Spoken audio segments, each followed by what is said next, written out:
Greetings everyone, and welcome to another Citizen's Corner. Of course, I am Jarvis, and with me as always is my bastion of common sense, Lightning Dragon.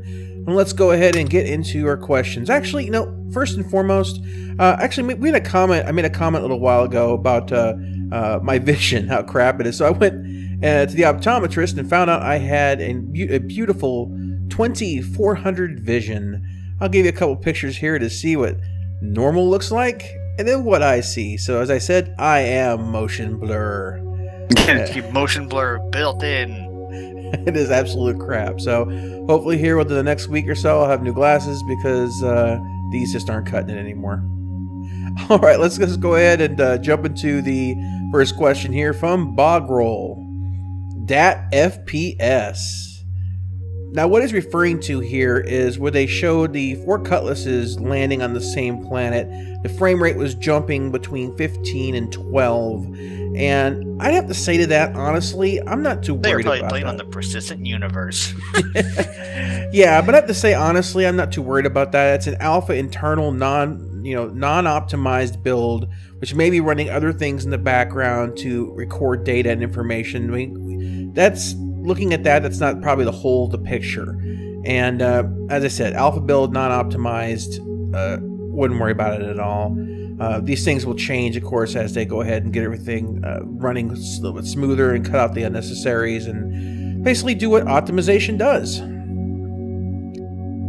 SC Universe says, they bit off more than they could chew with the planetary tech. Chris Roberts should have made the space portion first and then make the planetary tech a new addition in Squadron 42 Episode 2. I kind of have to disagree with this a little bit. The reason is that they decided to put things on pause to make the planets is that they came to the realization that if they were to proceed doing the planets later, all the assets would have to be retooled at a later point in time. It was better to stop what they were doing right now, take planets and that procedural nature into account, then go ahead and build around that. Retooling your game is very difficult. You want to have a very strong foundation. You want to have a strong base in your code line. A good example of this is, I'm sure I've said it before, but Subnautica. A lot of people, even the devs, have thought about adding multiplayer to the game, but it would be easier for them to make a whole new game using multiplayer from the ground up than adding something what we as end users see as kind of a trivial thing, like why can't I play with my friends? Isn't it just a couple extra lines of code? Not actually just a couple extra lines of code, but the fact they've come out and said that they'd have to basically take longer for them to add multiplayer than it would to just build a new game. Because it's more than just connecting to that game. You've got to deal with how the game operates with multiple players, and we have to deal with storage issues, with players' individual inventories. Man, there's just a lot of different factors you have to do when you're designing a game that is going to incorporate a multiple player. But aside from that, and that's a fantastic point. Retooling assets is almost like just making them again from scratch. When they talked about the ship pipeline and kind of cutting it a little bit to around the verse, just a skosh here, but they talked about how that they had to change the ship pipeline to now the last stage being salvage or wreckages on planets. So basically,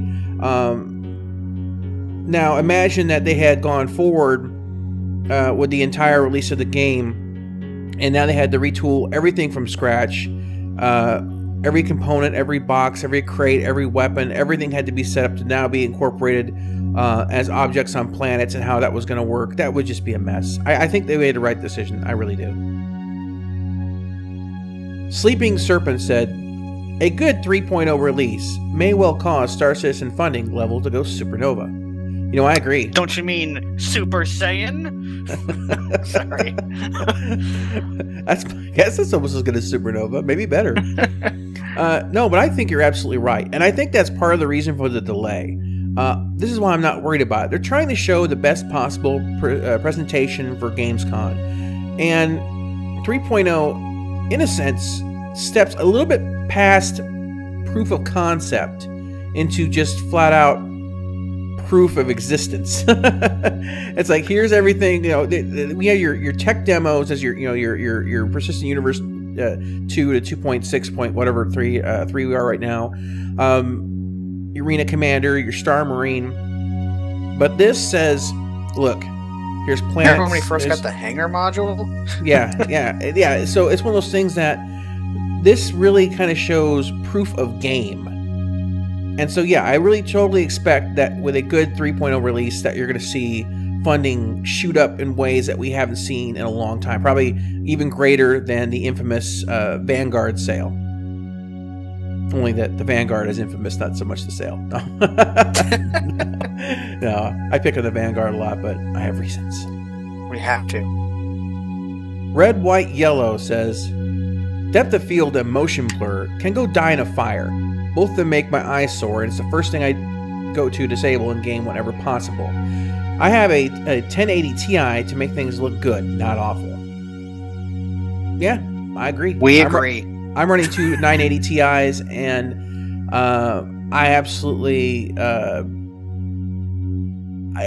think it's a garbage. It's absolute garbage. And I think, when you see a lot of those demos that they're running, when they say, where you got like, you see 20 or 30 frame rate or whatever.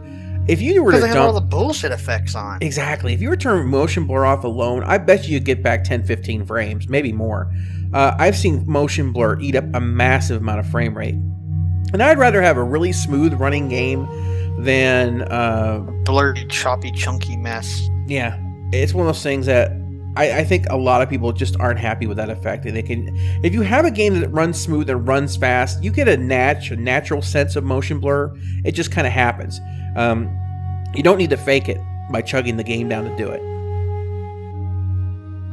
Michael Tarantolo, I hope I pronounced that right, says, I love with Item System 2.0 that they can make a lever thing you can push before quantum travel, so you can use your mouse to move the lever and get that Star Trek feel of pushing the lever slowly and going into warp. Yeah. I mean, I think like multi-crew ships and stuff, you're sitting in the commander's seat, you tell, engage, and the guy can just slide the lever up or something. I can only think of the Riker maneuver where the joysticks come up out of the friggin' bridge on the Enterprise. It's like, I'm going into manual mode.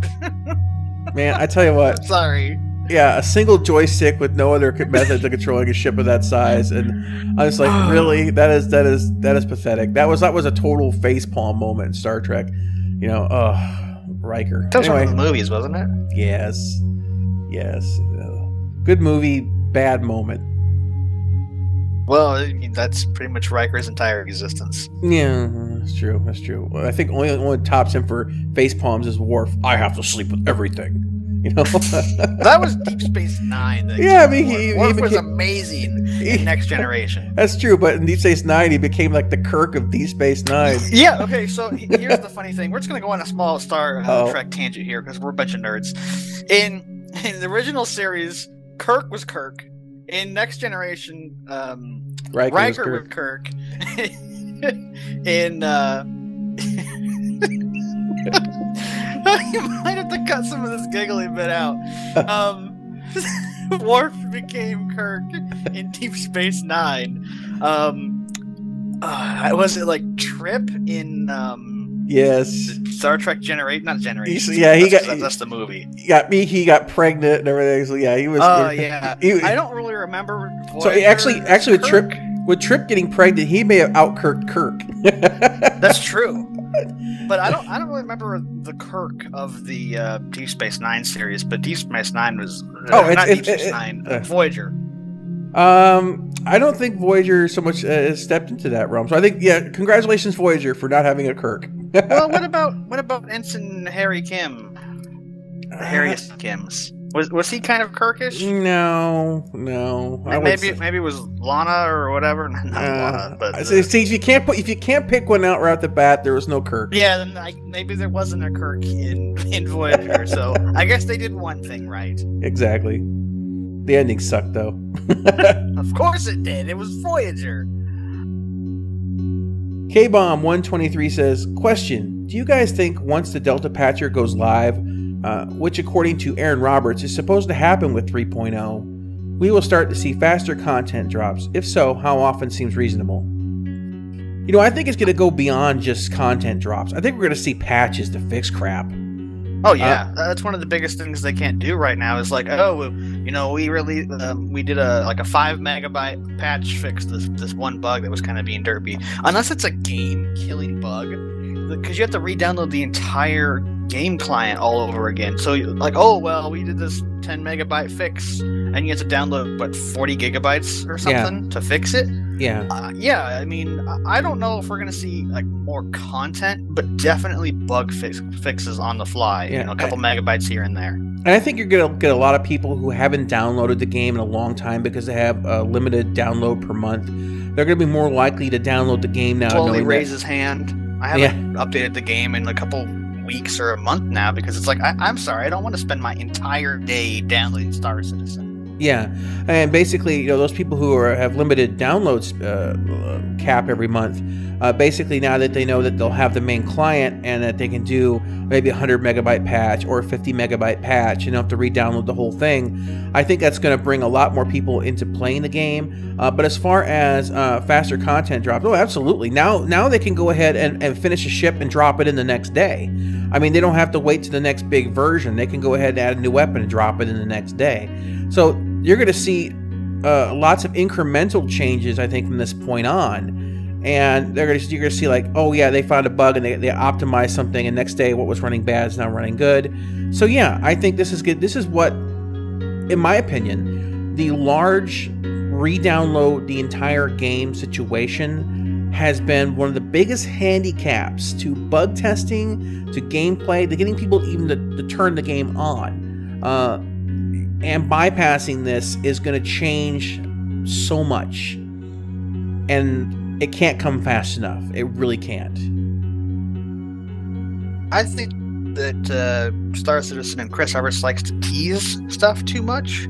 So I think we're going to get a lot of like new content per se. I mean, like, I would say you'd be lucky to get like one major thing a month. You know, like, oh, there's a new ship. I mean, I don't think you're going to see a new ship every month. I mean, well, they can drop in new missions. Fighters. They can drop in new missions all the time. Like, we added 20 new missions, or we added some locations with hidden missions, and they can do this like, you know, every few days if they wanted to, and that's going to mean that they can flesh out the content consistently.